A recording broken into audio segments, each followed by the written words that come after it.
Coucou, me voilou. Et oui, c'est la dernière partie de ma saga sur la Casa de Papel. Évidemment, j'ai tout, j'ai le masque, j'ai le costume, j'ai ma petite tirelire et j'ai même une presque fausse, un faux lingot. Voilà. Ce faux lingot, bien sûr, c'est simplement le grand quiz que je vous ai proposé, évidemment, quelques-unes des 250 questions qui figurent dans cette petite boîte en forme de lingot d'or que vous pouvez toujours acheter, évidemment, pour les fêtes de fin d'année, évidemment, quand vous aurez vu tous les épisodes de la Casa de Papel, évidemment, bien sûr, et c'est bien sûr, malheureusement, ces questions ne concernent que les premiers épisodes de la série, évidemment. Et c'est parti pour les toutes dernières questions que je vais vous poser sur la Casa de Papel. Après vous avoir posé déjà des questions sur quelques-uns des personnages, le professeur, Tokyo, Nairobi, Raquel, Arturo. Maintenant c'est des questions bien sûr un peu de façon générale sur la Casa de Papel. Et je vous ai déjà donné bien sûr quelques questions lors de ma précédente vidéo sur cette série évidemment. Que je vous disais par exemple, quel footballeur a rejoint le casting de la saison 3 le temps d'une apparition? Et que ce footballeur n'est autre que Neymar, évidemment, bien sûr, Madrid, le Real, évidemment. Évidemment, la chanson populaire reprise par Compay Segundo, avec bien sûr le professeur Eberlin qui danse dans la saison 3, évidemment, ce n'est pas Monsieur Bella Ciao, ni la Marseillaise, mais c'est tout simplement la chanson de Guantanamera. Na, na, na, na, na, na, na. À vous de chercher dans quel épisode il y a cette chanson. Mais en fait, le plan d'urgence de la saison 3, est-ce qu'elle s'appelle Alcatraz, Altiplano ou Guantanamo, Guantanamera? Non, c'est qu'en fait, le plan d'urgence de la saison 3, c'est Alcatraz, évidemment, les évadés d'Alcatraz, référence cinématographique. Question suivante. Où se situe la maison dans laquelle les braqueurs préparent le casse de la fabrique de la monnaie et du timbre? Est-ce que c'est à Palerme, à Séville, à Tolède?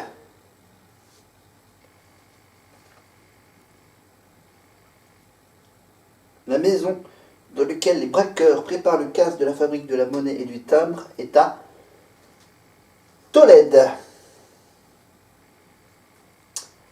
La préparation du casse, du premier casse, a duré 5 mois.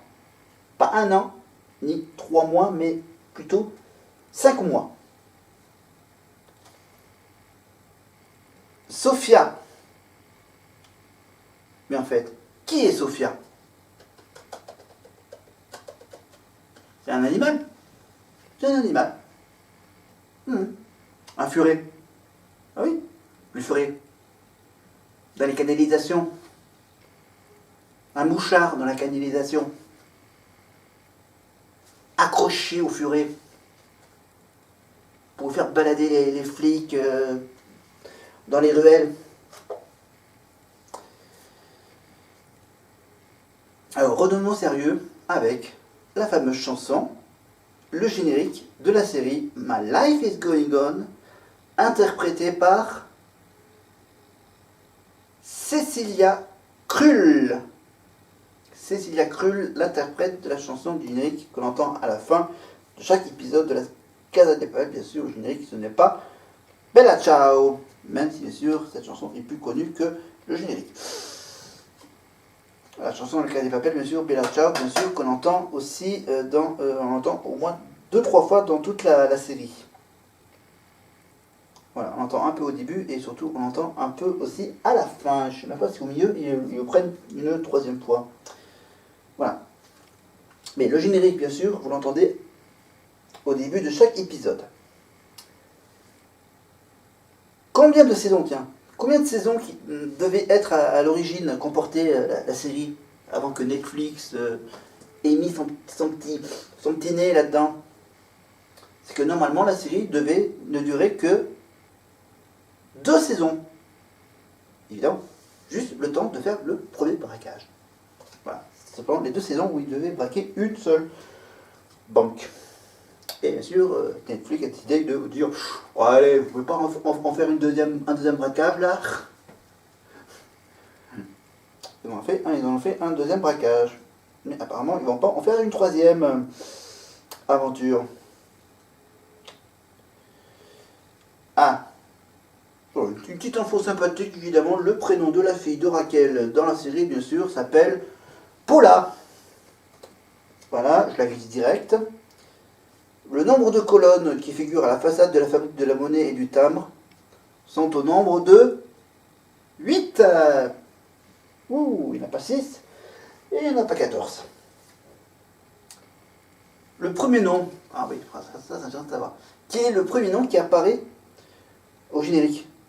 En premier. Le premier nom qui apparaît au générique. Est-ce que c'est Ursula, alias Tokyo? Est-ce que c'est Alvaro, le professeur? Ou est-ce que c'est Pedro Alonso? C'est évidemment la vedette, la star. Ah oui, la tête d'affiche. Tokyo, bien sûr. Ursula Corbero. Évidemment, c'est celle qui raconte toute l'histoire de la Casa de Papel, du début à la fin, bien sûr. Avec, bien sûr, sa mort en plein milieu.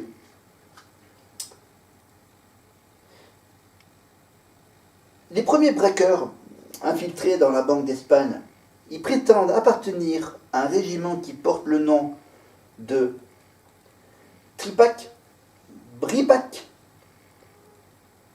Bripax. Évidemment, c'était le nom Bripac, B-R-I-P-A-C. Voilà. Le régiment qui porte le nom de Bripac. C'est une petite info, sympathique. Le nombre de personnes, combien y a-t-il de personnes dans la Banque d'Espagne au moment du braquage? 367 personnes? 67 personnes? Ou 307 personnes? Suspense, réponse dans quelques minutes. On continue. Où se trouve le colonel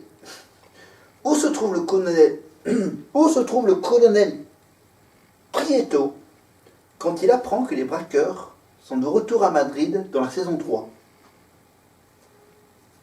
Est-ce qu'il était au lit, sur un terrain de golf ou chez le dentiste? Intéressant.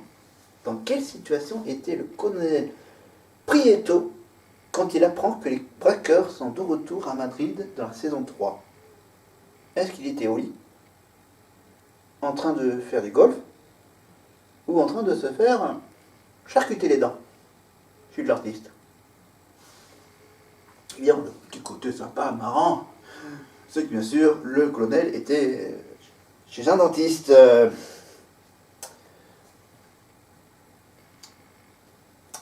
Mais en fait, question suivante. Au-dessus de quelle station de métro de Madrid sont largués les billets dans la saison 3? Le nom de la station de métro. Alors, faut connaître la ville de Madrid. Est-ce que c'est la station de métro qui s'appelle Callao, Ayuntamiento ou Playa? Voilà, bon. Pour ceux qui l'intéressent, bien sûr, la station de métro au-dessus duquel sont largués les billets de banque, évidemment, dans la saison 3, c'est bien sûr la station Callao. C'est A2LAO.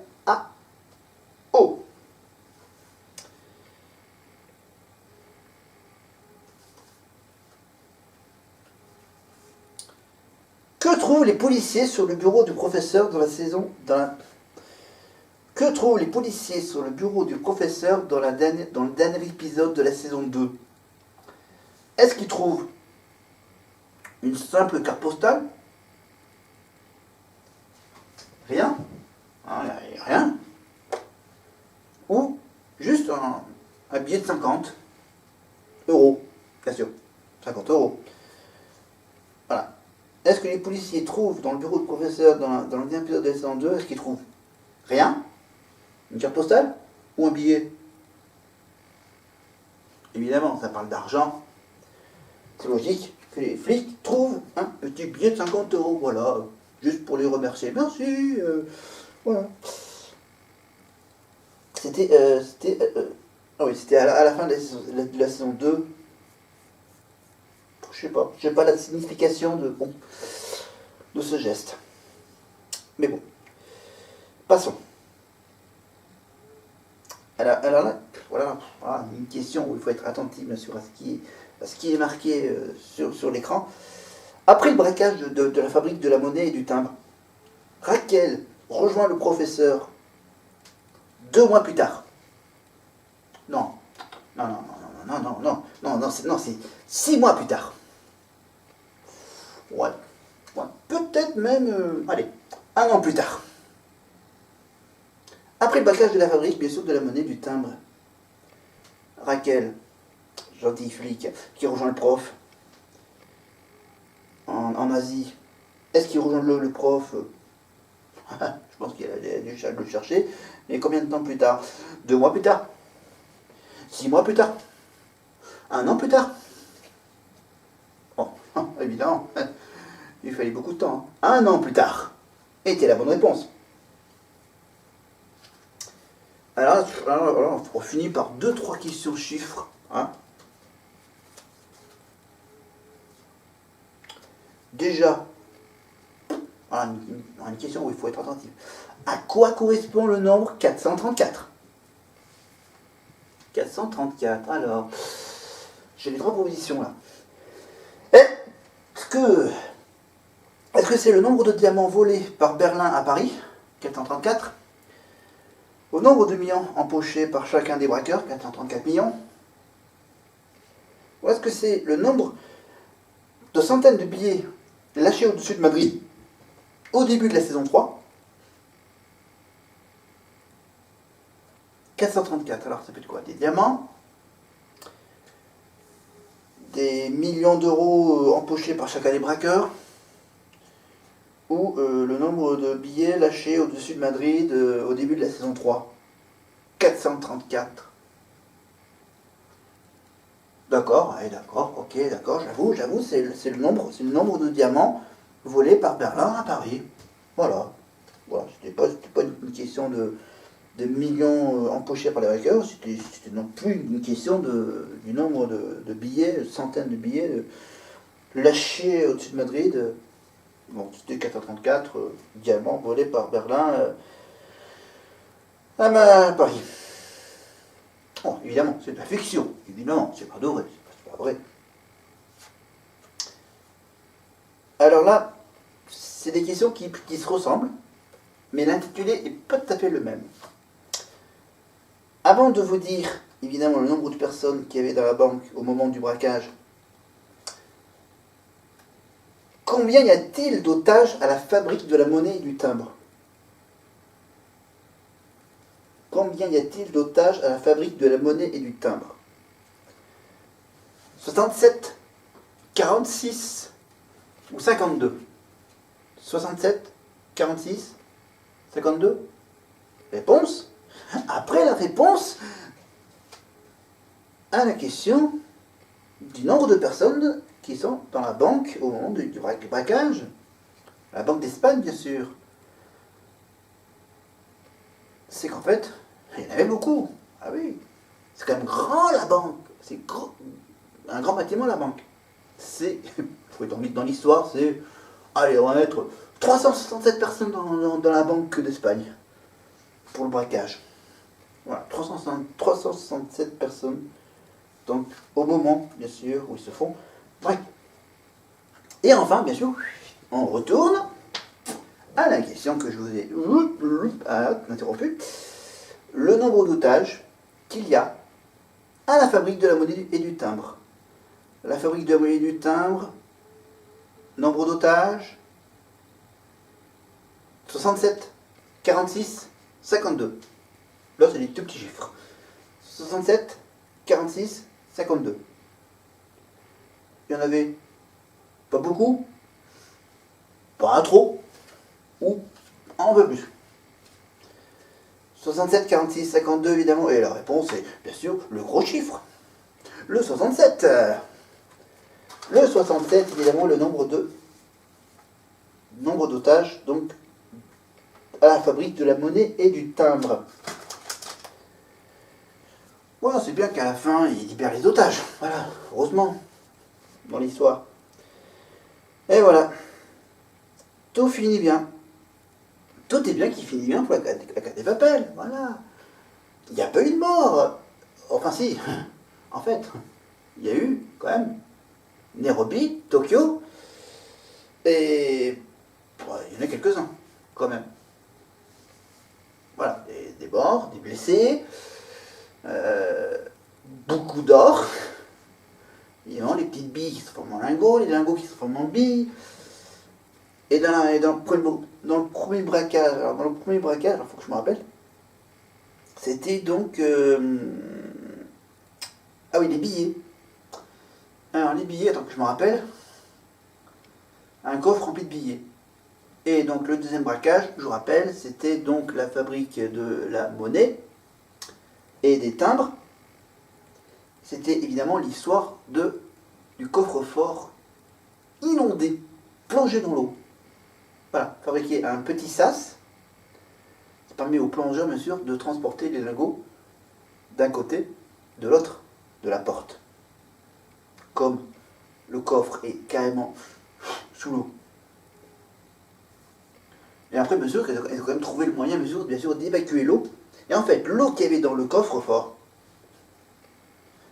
servait à faire évacuer les billes d'or qu'ils ont transformées, évidemment, en utilisant les lingots d'or qui étaient dans le coffre plongés dans l'eau. Je ne vais pas tout dire. Voilà, je ne vous dis pas plus. Voilà, c'est dit. Voilà, je vous explique un morceau de l'histoire. Un morceau de l'histoire, parce qu'après, il y a tout. Il y a une histoire avec un bébé, avec un bébé, et puis avec toute une histoire de famille de braqueurs. Je sais pas. Voilà. Je dis pas tout, parce que sinon, j'ai envie d'avoir des problèmes. Voilà.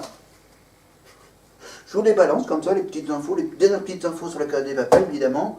Hein, vous trouvez des infos sur internet, hein, vous pouvez retrouver la critique sur quelques youtubeurs. Vous pouvez également chercher évidemment des infos sur Wiki, hein, sur Wiki, sur internet, bien sûr, des infos, les résumés, les critiques, etc. Ou sinon, bien sûr, faites votre avis en regardant cette série pendant les fêtes de Noël.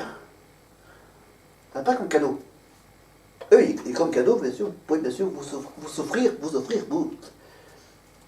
faire plaisir en rejoignant ces quelques questions et celles que je n'ai pas pu vous poser, bien sûr, dans ce petit jeu sympathique, et bien sûr, de quiz, évidemment.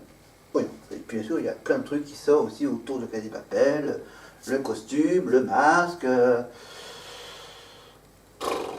escape game, plein de trucs, il y a plein de trucs sur la Casa de Papel, donc voilà, faites-vous plaisir, c'est Noël, achetez des trucs sur la Casa de Papel, si vous êtes vraiment fan de ça, hein, et bien sûr, n'oubliez pas la petite cloche, et pour être au courant des prochaines vidéos que je vais mettre, évidemment, la petite cloche, pour vous avertir que bientôt, bien sûr, je vais vous parler du réveillon du 31 décembre, et de plein d'autres choses dans les mois qui viennent, évidemment, dans la nouvelle année qui va arriver, bien sûr, je vous parlerai de oh, je vous dis pas de quoi je vais vous parler, voilà. On parlera de voitures électriques, bien sûr, mais ce sera bien après la Saint-Valentin, bien après la galette des rois, bien après le 1er avril. Voilà, ça ne sera pas une blague, c'est sérieux le projet que j'ai.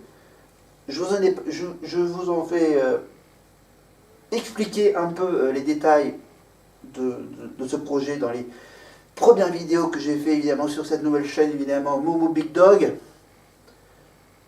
Bien sûr, les vidéos que je vous ai expliquées, évidemment, que je vous explique bien sûr les points positifs, les points négatifs, évidemment, les détails évidemment sur le côté financier, les détails bien sûr du côté technique, entre une voiture électrique et une voiture essence. Évidemment, et n'oubliez pas bien sûr que je vais en tourner encore des vidéos ici, avec évidemment d'autres costumes. Les autres costumes sont juste ici, dans une petite caisse. Évidemment, j'aurai bien sûr le costume, je vais quand même le garder, évidemment, le costume de la Casa de Papel, mais j'aurai bien sûr le costume pour parler des États-Unis, bien sûr, parce que les États-Unis, bien sûr, je vous ai parlé donc d'Halloween, Thanksgiving, des élections, de la politique, de la justice. Voilà, j'ai plein d'autres idées, plein d'autres sujets à vous narrer, raconter, détailler, expliquer. Tout ça dans le calme de mon appartement, sans montage, juste avec mon petit générique à la fin et au début, bien sûr. Et n'oubliez pas, bien sûr, pouce en haut, pouce en bas, partagez, abonnez-vous. Et bien sûr, surtout, le plus important, bien sûr, restez prudent. N'importe où. Et oui, parce que le virus est toujours là. Et ça, c'est pas du cinéma. Voilà, c'est la réalité. Le Covid est toujours là. Vaccinez-vous. Faites le rappel. Protégez-vous. Masque, gel, distanciation. Malheureusement pour Noël, ça sera encore un Noël anti-comité. Et n'oubliez pas, bien sûr, soyez prudents. C'est la saison. La neige, le verglas, ça glisse. Attention, hein, parce que sinon, les urgences, ça peut faire mal. Allez, j'arrête de vous alarmer sur plein de trucs. Je vous souhaite bien sûr de très bonnes fêtes. Et donc, à la prochaine pour un autre sujet qui n'est pas en rapport avec des braqueurs de banque, avec autre chose de meilleur et de plus intéressant. Et je vous dis donc, bye bye, à plus tard.